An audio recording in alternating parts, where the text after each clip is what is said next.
"Get out before I call the police!" The manager's sharp voice echoed through the glossy store, cutting the chatter into silence. All eyes turned. A boy no taller than the counter stood frozen in place, bare feet pressed against the cold marble floor. Malik Johnson, just 11 years old, held out his small hand. In it rested a few dull coins, no more than pocket change, yet clutched with the intensity of someone offering his very soul. His clothes hung loosely, threadbare at the seams, and his lips were dry from holding back both hunger and pride. "Please," his voice cracked, but not from weakness. It carried the stubborn strength of someone who refused to break. "My baby sister is at home. She hasn't stopped crying. I just need milk." The store was a world designed for another kind of customer. Shelves lined with imported chocolates, glass cases glowing with exotic fruit, bottled water that cost more than Malik's family spent in a week. Here, everything gleamed, except the boy in the middle of it. The manager folded her arms, her face hard as stone. "This isn't a place for beggars. Take those pennies somewhere else." A faint murmur rippled through the shoppers. Some looked away, pretending they hadn't heard. A few whispered under their breath, as if discussing a minor inconvenience. But not one stepped forward. Not one reached into their wallet. Malik's throat tightened. He could feel the weight of the room pressing down on him, the marble walls closing in. Yet his spine stayed straight. His father's words echoed in his head, words spoken before a flag-draped coffin came home from overseas. "Son, a man is measured by his word, not by what he owns." So Malik kept his chin up, even as tears welled in the corners of his eyes. He would not run. He would not beg. He stood his ground, a child in rags daring to challenge the silence of wealth. The moment stretched, unbearably tense. The hum of the refrigerator units, the faint click of a phone camera, every sound grew sharper, louder, as though the store itself was holding its breath. And then the bell above the glass door rang. A new figure entered. His polished shoes struck the floor like a drumbeat, and the air in the store shifted. In the seconds that followed, Malik's small act of defiance would collide with a world of money, power, and arrogance, setting in motion a story no one present would ever forget. The bell had barely finished ringing when a tall man in a navy blue suit stepped through the door. His polished shoes struck the marble with a rhythm that made people instinctively move aside. Richard Harlow, billionaire developer, known in glossy magazines as the man who built the skyline, had stopped by to pick up imported mineral water after sealing another multi-million-dollar deal. He didn't notice Malik at first. He didn't have to. Men like Richard walk through the world expecting the path to clear for them. His silver hair was slicked back, his cufflinks glittered under the fluorescent lights, and his presence carried an unspoken rule: don't get in my way. But Malik's voice, small yet steady, cut into the silence. "Sir, please, I'll pay you back one day, I swear. My little sister, she just needs milk." The room shifted. Heads turned again, this time toward the man who held more wealth than most would see in 10 lifetimes. The manager's expression brightened in relief, as though backup had arrived. Richard finally looked down. His icy eyes scanned the boy from head to toe, the coins, the ragged shirt, the bare feet. A slow smirk tugged at his lips. "Do you have any idea who you're talking to?" he asked, his voice deep, carrying more arrogance than volume. "I don't give charity to strangers. I build skyscrapers." The words landed like a slap. A few customers chuckled under their breath, nervous but entertained. Malik's chest tightened, yet he did not look away. "I'm not asking for charity," he said firmly. "My father died serving this country. My mother works 3 jobs, but tonight she collapsed from exhaustion. I just want my baby sister to stop crying." For a brief second, silence reclaimed the room. Malik's honesty, so raw, seemed to reach beyond his age. But Richard only laughed, a low, dismissive sound that cut through Malik's courage. "What a touching story," he said, waving a dismissive hand. "Next, you'll be telling me you need money for a miracle surgery. Save your act for someone else." The manager's lips curled, enjoying the spectacle. Around them, the crowd swelled, phones quietly raised to capture the scene. Still, Malik stood tall, his small shoulders squared against the weight of the moment. He had so little to hold on to, just a few coins and the memory of his father's voice, but it was enough to keep him from breaking. The tension grew thicker with every breath. Malik's refusal to crumble irritated Richard more than any insult could have. Power was supposed to bend people. This child refused. And in that refusal lay the seed of something greater. Because what Malik didn't know yet was that this moment, the marble floor beneath his feet, the sting of rejection, the ring of laughter echoing off glass walls, would not be the end of his humiliation. It would be the beginning of a battle stretching far beyond that store, a battle between arrogance and dignity, between money and truth. Richard leaned closer, lowering his voice so that only the boy could hear, though everyone strained to catch the words. "You're wasting your time. People like me decide how this city runs. People like you don't even belong here." Malik blinked, steady. His heart hammered, but he let the words pass without flinching. Somewhere deep inside, a flame was lit. And just like that, the conflict had a shape. Not just a hungry child and a cruel man, but a clash of worlds. One built on money and disdain, the other built on grit and dignity. What happened next would push that clash higher and higher, each word sharper than the last, until humiliation turned into open confrontation, and Malik's courage was tested in ways no one in that store expected. Richard didn't walk away. He leaned on the counter, studying Malik the way a cat studies a cornered mouse. A slow smile spread across his face, and the crowd pressed in tighter, sensing entertainment. "You know what your problem is, boy?" Richard's voice dripped with amusement. "You think courage feeds people. It doesn't. Money does, and you don't have any." He reached into his wallet and pulled out a crisp $100 bill, holding it between two fingers like bait. The green paper fluttered slightly in the air-conditioned breeze. "I'll make you a deal," he said, his tone loud enough for everyone to hear.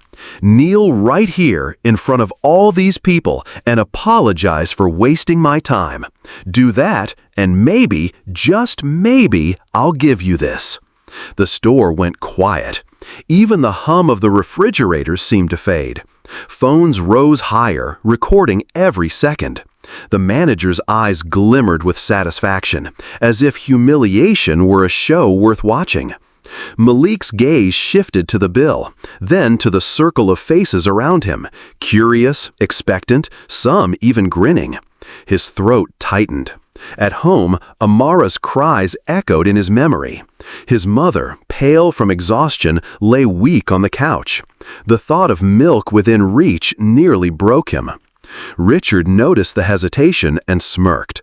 "See, everyone has a price." For a moment, Malik's small body trembled. The weight of hunger, the pressure of eyes, the cruel challenge, it all bore down at once. Then, slowly, his breathing steadied.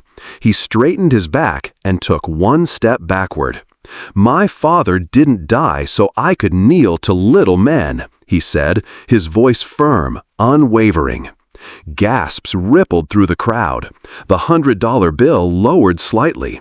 Richard's smirk froze. "What did you just call me?" "You heard me," Malik replied, slipping the coins back into his pocket. His eyes, though wet with unshed tears, burned with something too fierce to ignore. "My father taught me that a man is measured by character, not by the size of his wallet. And from what I can see, you're the poorest man here." A murmur spread across the onlookers. Some covered their mouths, astonished by the child's boldness. Others nodded faintly, unable to deny the sting of truth in his words. Richard's jaw tightened. His authority, unchallenged for decades, was being questioned by an 11-year-old. He leaned closer, his voice low, sharp enough to cut. "You don't know who you're talking to. With one phone call, I can ruin your family. Where does your mother work? A hospital? A store? Imagine her without a job tomorrow." A chill ran through Malik's body, but he didn't flinch. His father's voice echoed again in his memory. "Don't let fear speak louder than your dignity." "You can try," Malik said calmly, "but then you'd have to explain why a powerful man like you is so threatened by a child who only wanted milk." The words landed heavier than any insult. Richard's laugh came too quickly, too forced. The cameras caught the unease flickering in his eyes. "No one will believe you," Richard snapped, "not over me." "Maybe not," Malik answered, his gaze drifting to the glowing screens aimed at them. "But these days, everyone has a camera, and the internet never forgets." For the first time, Richard's composure cracked. He darted a glance at the phones, realizing too late how the story might spread. His hand shook as he tucked the bill back into his wallet. Malik stood silent, but the message was clear. He had no wealth, no power, no influence, yet somehow, in that moment, he owned the room.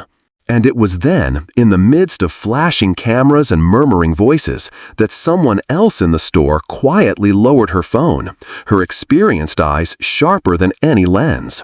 What Malik didn't know yet was that this stranger would become the first real ally in a battle he could never fight alone. Among the crowd that day stood a woman who did not laugh, did not turn away, and did not simply press record like the rest. Evelyn Carter, 52 years old, veteran investigative journalist, had seen countless men in power act without conscience. Yet something about this moment struck her differently. Her phone captured every word, but her eyes stayed fixed on Malik. She recognized the quiet composure in him, the refusal to bend even when bending might have been easier. It was a strength she had rarely seen in adults, let alone a child with nothing but a few coins in his hand. When Richard finally stormed out, muttering under his breath, the spell broke. Customers dispersed, still whispering about the boy who had dared to stand tall. Malik, however, walked out empty-handed, his pockets no heavier than before. Evelyn followed. Outside, the city roared with traffic and neon lights. Malik wiped his eyes quickly, the way children do when they've been taught that tears can be dangerous. "Wait," Evelyn said gently. "What's your name?" He glanced up, cautious but not afraid. Malik Johnson." She nodded slowly. "Malik, you should remember the name Richard Harlow. Never forget it." He frowned, uncertain. "Why?" "Because someday that name will matter, and so will yours." She reached into her purse, pulled out a bill, and pressed it into his hand. "For your sister tonight, but I want you to promise me something. Don't ever let anyone convince you that you are less than them." Malik stared at the money, then at her. He nodded, the promise settling deep inside him. That night, at home in their small Bronx apartment, he bought milk and diapers. His mother, weary from endless shifts, smiled through her exhaustion. Amara, barely 6 months old, finally slept in peace. Yet Malik did not forget the humiliation on Fifth Avenue. Days later, Evelyn returned. She brought not only groceries, but books, math, history, biographies of leaders who had changed the world. "Your teachers say you're gifted," she explained. "You should feed your mind the same way you feed your body." Malik devoured them, and soon he began writing in a notebook he kept hidden beneath his mattress. He called it Project Honor. At first, it was scribbles, questions about why some men lived above the law, notes about every story Evelyn told him from her decades of journalism. But slowly, it became something sharper: charts, timelines, names of businessmen who had fallen from grace. A study of power, corruption, and how it collapsed when the right pressure was applied. Evelyn discovered the notebook one evening on the kitchen table. "What's this?" she asked. Malik hesitated, then answered honestly, "I'm trying to understand why people like Harlow think they can get away with anything, and how, someday, I can make sure they don't." She leaned closer, impressed by the determination in his young eyes. Revenge is quick, it burns out. But justice? Justice is patient, and when it arrives, it changes everything. That sentence burned itself into Malik's memory. From that night forward, the boy who had once stood humiliated in a store began preparing, piece by piece, for a battle far larger than himself. Years later, when Malik stepped into a different kind of marble hall, this one 50 stories above Park Avenue, he would carry not coins, but the law itself. And waiting for him there would be the same man who once held out a $100 bill, certain the child before him would never rise again. 15 years passed. The boy with coins in his palm was gone. In his place stood a man whose very presence commanded attention. On a brisk autumn morning, the glass tower of Harlow Enterprises loomed over Park Avenue, bustling with activity. But inside the 50th floor office, Richard Harlow paced with unease.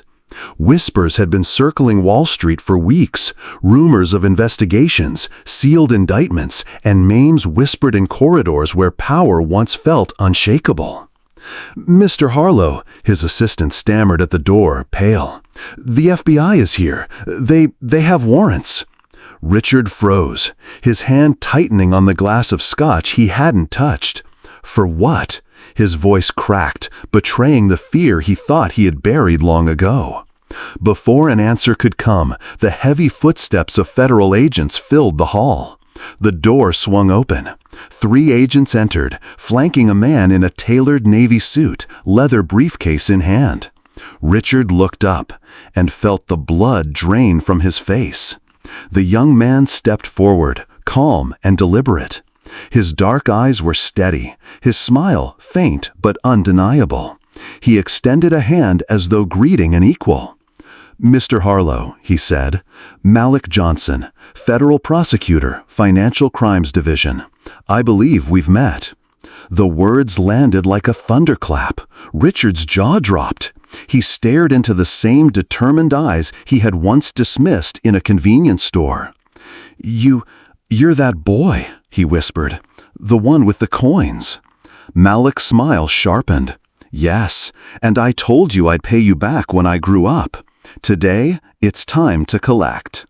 Agents began moving through the office, pulling files from drawers, seizing computers, stacking boxes of documents. The once immaculate office descended into chaos. Richard's voice rose, desperate. "This is a mistake. I have lawyers. I have connections." "Not anymore," Malik interrupted smoothly, laying a folder on the desk. "Your lawyers are under investigation. Your political allies, indicted. The people who used to protect you are now protecting themselves." He opened the folder, revealing page after page of evidence: offshore accounts, shell companies, records of bribes, eviction notices signed by Richard's hand. Each sheet was a nail in the coffin of his empire. But Malik wasn't finished. He tapped a tablet, and Richard's own voice filled the room. Recordings from countless dinners, charity galas, and private meetings. "These kids need to learn their place in the world." "Humiliating that boy was the easiest $100 I never spent." The words, once told with laughter over champagne, now echoed like a confession. Richard staggered back. Where did you get those?" "63 times, Mr. Harlow," Malik said. "That's how many times you retold the story of how you humiliated a child. Each time, thinking it made you sound powerful. Each time, it only revealed who you really were. And thanks to investigative journalists like Evelyn Carter, every word has been preserved." Richard's knees weakened. This can't be happening." Malik leaned forward, his voice calm but cutting. "You built towers of glass and steel, but arrogance, Mr. Harlow, that's the weakest foundation of all." For the first time in decades, Richard saw no path forward, no deal to be made, no door to escape through. The walls of his empire, walls built on cruelty, greed, and contempt, were crumbling in real time. "You think this is about revenge?" Malik asked quietly. "It isn't. This is about justice. For every family you forced out of their homes, for every worker you exploited, for every child you looked down on because they didn't wear polished shoes." Richard collapsed into his leather chair, his shoulders slumping. His empire, once untouchable, was slipping away in the hands of the very boy he had mocked. "My lawyers will destroy you," he whispered weakly. Malik shook his head. "You still don't understand. This isn't about me. This is about the system you thought you owned, and the truth you can't bury anymore." The phone on Richard's desk buzzed. He glanced at the screen. His company's stock price had already dropped 40%. Contracts were being canceled. Banks were freezing accounts. The empire was imploding. One of the agents approached Malik. "We've secured the offshore account files. Cayman Islands, Zurich, Panama, everything's here." Malik nodded. "Good. Make sure the families evicted from those properties are notified. They'll be the first to know their homes are being restored." Richard buried his face in his hands. You can't do this. I built this city." "No," replied softly. "You drained it. You stripped it. And you thought no one would ever hold you accountable." He straightened, his voice rising just enough for everyone in the office to hear. 15 years ago, I stood in a store asking for milk. Today, I stand here for justice. Dignity isn't something you can buy, Mr. Harlow. It's something you lost the moment you thought humiliating a child made you powerful. The agent stepped forward. Handcuffs clicked around Richard's wrists. As he was led toward the door, Richard turned one last time, his voice hoarse. "All this for a handful of coins?" Malik held his gaze. "No, all this for 15 years of dignity you tried to steal in a single moment." The doors opened, revealing a crowd of reporters waiting below. Flashes exploded, questions fired from every direction.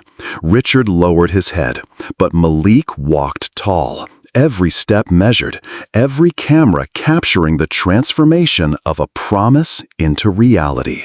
What followed in the days, weeks, and years after that arrest would prove that this story was never just about one man falling. It was about an entire community rising. Because sometimes the justice born in a single moment can reshape a generation. The fall was swift. Within hours of Richard Harlow's arrest, television screens across the country replayed the footage. The billionaire, once hailed as a titan of Manhattan, led away in handcuffs as a young federal prosecutor walked calmly beside him. The image traveled faster than the market could react, and by the next morning, the empire of Harlow Enterprises was in free fall. Stock values plummeted, investors vanished, banks froze accounts. Properties once advertised as symbols of power now stood as reminders of arrogance. In one night, the skyline Richard had claimed as his own turned into a monument to his downfall. In his cell, stripped of Italian suits and private jets, Richard was left with silence. The man who once commanded boardrooms with a glance now sat among hundreds of inmates, his voice ignored, his name mocked. The walls that once displayed oil paintings now closed in with chipped paint and rusted bars. Meanwhile, on the outside, the ripple of Malik's victory grew wider each day. The files seized in Richard's office revealed not just his crimes, but networks of corruption stretching across the city. Judges, councilmen, and business partners, one by one, the dominoes fell. Families who had been evicted from their homes received phone calls from the Justice Department. Many wept openly, learning that restitution funds would help them return. Hospitals that had been stripped of resources because of Harlow's lobbying were awarded grants funded by seized assets. And at the center of it all stood Malik. No longer the boy begging for milk, he now built structures far stronger than steel, institutions of justice. In the Bronx, where his family still lived, a new building opened, the Johnson Center for Legal Aid, providing free legal counsel for low-income families. Lines stretched around the block on its first day, parents holding children's hands, hoping for help they had never been offered before. Inside, Malik addressed the crowd. 15 years ago, I promised that dignity mattered more than money. Today, I promise that no family will face injustice alone. This is not about one man falling. This is about all of us rising. The applause shook the hall. Cameras caught tears on faces weathered by years of struggle. At home, Malik's mother watched from her living room, her hand pressed over her heart. Amara, no longer a crying infant but a bright high school student, sat beside her, notebook open, scribbling dreams of her own future. One day, she whispered, I'll join him. Richard, hearing about the speech from a prison television, turned away. The words stung more than the bars on his window. He had once thought a child's plea meant nothing. Now, that same child's voice echoed across a nation. Weeks turned into months, and Malik's influence only deepened. His methods, patient, calculated, driven by both law and conscience, became a model for young prosecutors nationwide. Cases against other financial predators began to surface, many using strategies Malik had pioneered as a boy in his hidden notebook. Reporters called it the honor movement, a wave of accountability that swept through industries once thought untouchable. Evelyn Carter, still at his side, chronicled every step. But Malik wasn't content with victories in courtrooms alone. When asked in an interview what came next, he answered without hesitation. Justice isn't just about punishing the guilty. It's about building a system where families don't have to fear losing everything because of someone else's greed. And for that, we need change at every level, even in government. The hint was clear. Malik Johnson, once a barefoot boy with coins in his palm, was now preparing for a stage larger than any courtroom. And yet, even as his name spread across headlines, Malik kept one thing close: a single old coin worn smooth with time. Because to him, it wasn't money, it was memory, a reminder of where dignity begins and why justice must endure. Late one evening, after a day of interviews and strategy meetings, Malik sat alone in his office at the Johnson Center for Legal Aid. The skyline glittered outside, towers of glass and steel lit like constellations. Ironically, he now worked from the very floor Richard Harlow once ruled. On his desk, beneath stacks of case files and speeches, rested a single object, the old silver coin he had clutched in that store. Time had worn its edges smooth, but its weight in his palm had never changed. During a televised interview marking the anniversary of Harlow's conviction, a reporter noticed it. "Mr. Johnson," she asked, "why do you still carry that coin? Surely your life has moved far beyond those days." Malik held it up, the studio lights catching its faded shine. He smiled softly. "This coin isn't about money," he said. "It reminds me of the night I had nothing, and yet, somehow, I still had enough. Enough courage to stand, enough dignity to refuse. That's the true wealth I'll never let go of." The audience fell silent. On screens across the country, people leaned closer. Because in those words, they heard not just the story of one man, but the echo of their own struggles, The nights when holding on to dignity felt impossible. The days when standing tall seemed too costly. Malik closed his hand around the coin. Justice is patient, dignity is priceless, and no amount of power or money can take either away, unless you give it up willingly. In a prison miles away, Richard Harlow watched the broadcast from a worn plastic chair. The man who once scoffed at a boy's plea now sat in silence, the cheers from the studio audience cutting deeper than any cell door. For him, the coin was a reminder of everything he had lost. For Malik, it was proof of what he had built. As the program ended, the host asked one final question. "And what comes next for you?" Malik glanced once more at the coin, then back at the camera. "What comes next isn't about me. It's about making sure no child, anywhere, ever, feels small for asking what's fair. That's the promise I made when I was 11, and it's the promise I intend to keep for the rest of my life." The lights dimmed. The coin slipped back into his pocket, and with it, the story came full circle. Not as a tale of revenge, but as a legacy of justice, dignity, and the unshakable truth that the smallest act of defiance can spark a change that outlives us all. What this story reminds us is that dignity is not something we inherit through wealth, nor can it be taken away by humiliation. True worth is measured in how we stand when life tries to bend us. Malik's journey began with nothing more than a few coins and a promise, but it grew into a legacy that proved justice, though often delayed, is never out of reach. We live in a world where unfairness can feel overwhelming. Sometimes power speaks louder than truth, and arrogance overshadows compassion. Yet stories like this show us that even in the darkest moments, there is always a choice, to stay silent or to stand firm. As the old saying goes, it's not the size of the dog in the fight, it's the size of the fight in the dog. One small act of courage can echo across years and touch countless lives. For each of us, the lesson is clear. Do not underestimate the quiet power of integrity. When faced with prejudice, rejection, or betrayal, remember that self-respect is the one currency no one can devalue. And when we choose to nurture dignity in ourselves and in others, we create ripples that can outlast generations. Now, I'd love to hear from you. What part of Malik's story touched you most? Have you ever faced a moment where holding on to your dignity made all the difference? Share your thoughts in the comments below. And if this story moved you, please give it a like and subscribe to the channel so you won't miss the next powerful story of resilience and justice. May this lesson leave you with peace and hope. No matter the chaos around us, may we always find the strength to stand tall and the wisdom to keep moving forward.